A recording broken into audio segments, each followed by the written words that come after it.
Hey everybody, this is Josh Weidman with REI 360. I just want to thank you so much for joining me for today's training.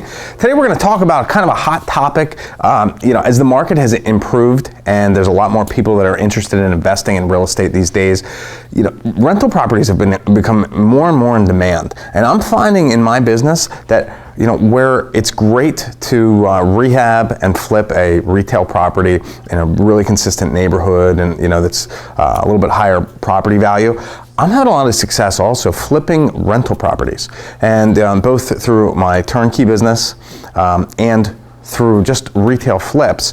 I'm finding that rental properties can really provide a great supplemental cash flow, for not just on a, buying them for their rental cash flow, but also buying them as rehabs and retail. In addition, if you have a rental property of your own, a lot of times people won't get the full value on the sale because they put it on the MLS, and on the MLS you've got offers coming from other investors.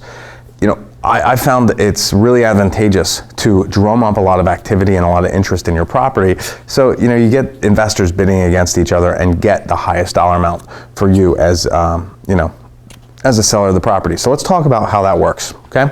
There's two parts that go into this, right? The first part is going to be where to find these people to buy the property, right?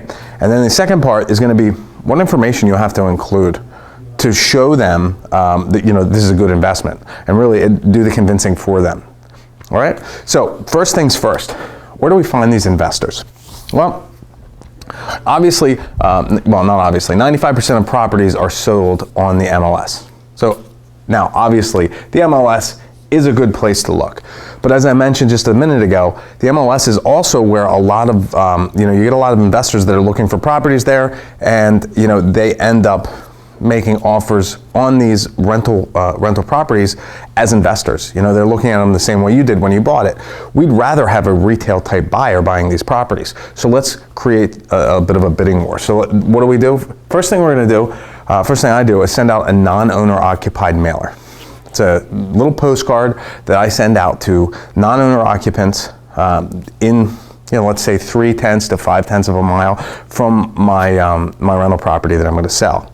And on that, I'll put a little bit of information about the property, but basically what I'm saying is, hey, Mr. Jones, I understand that you have a rental property, located near mine. I am selling a property right around the corner from yours, and since you already own a rental in this neighborhood, I thought I'd, offer this to you. It's something real simple, okay? You give a little bit of breakdown. 123 Main Street, 3-bedroom, 2-bathroom house. It rents for $1,000 a month. This is what I'm asking. Or maybe you don't even put how much you're asking. Just what the rental rate is, and let them call. This will generate a ton of phone calls. I mean, I get a really excellent response rate on these postcards. They're really inexpensive, and you're only talking about a few $100s to send out, several hundred mailings, okay? Next, I go through and I will call the local property managers. Property managers, what do? They manage rental properties. And generally speaking, landlords like to hire property managers that are close in vicinity to their properties that they're managing. So, you have people that are local, they know investors that buy in those areas. Hey, it's a great outlet. So take a look at the local property managers in right around your property that you're looking to sell. And finally, for rent signs. For rent signs are great, and a lot of times, nobody really pays attention to these unless you're looking for a property that you want to rent, right? But if you're driving around the neighborhood and you see, there's 1, 2, 3, 4, there's 5 or 6 for rent signs, hey, guess what? Those are your competition right now, but they're also your buyers when it comes to selling your property, okay? So you can pick those up, you give them a call, and just basically it's a really simple script. Hey, my name's Josh, I'm just calling you because I have a property close to your rental property on, 123 Main Street. Or I don't know if you're still buying properties, but if you are, my house is for sale. I'd love to show it to you and, see if you might be interested. Something like that. But again, what this does is these are going to generate just interested parties. We want the largest number of people that we can find drumming up activity on our property. We want the most people that can look at it, the more offers we're going to get. All right. Now, what's important to tell these people? What's important information? Number one, comparable sales. Now, I put on here real comps. I find oftentimes that when people are trying to sell a property, especially, this happens a lot with wholesalers, they will find the highest comps in the neighborhood and they say, boom, this is what the house is worth, right? In this case, this is not what we're talking about. It's not what we're talking about at all. What we're talking about is we're discussing a rental investment, right? We're looking at rental grade properties. Now, if you've blown out your rental, you got granite countertops, hardwood floors, crown molding, jacuzzi tub. That's a different story. Maybe you're talking about a high-end rental and you can pull the highest comps. But oftentimes, we're talking about maybe very nice finishes, but not nearly as nice as that retail sale that's 3 blocks away, right? So we don't want to use that as a comp. We want to use real comparable sales. We're going to be dealing with investors, whether they're newer investors willing to pay a little bit more, really savvy investors not willing to pay as much.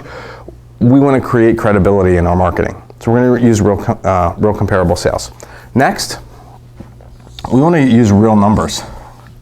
That's kind of looks like number one, but the difference is the numbers I'm talking about are the analysis of the property, the rental analysis, the rental income, the vacancy rate, the real costs that go along with it, like the utilities, the licenses, the taxes, the insurance, the management costs, right? The maintenance costs, and if there's something specific to your location or that property, you want to include it as part of the analysis, so that when you're handing this to an investor, again, they're going to look at it and they say, is this guy full of it or not, right? So we got that. We've got real numbers, and finally, we want to create a third-party verification. If you've got tax returns that show the income and expenses for the property for the last year, use that. You don't have to show them your whole tax return, you know what I mean? You can show them one sheet. But you want to be able to create some kind of verification. A lot of times what I will do is I'll show them maybe a lease that shows the rental income, show them a couple bills, show them a spreadsheet, or if the property's not rented at the time, if it's a renovation that I'm putting on the market or I'm trying to sell, I'll use a third-party verification on what the rental rate should be. Rentometer.com is a really good outlet, and there's several others. Zillow has a pretty decent rental analysis tool.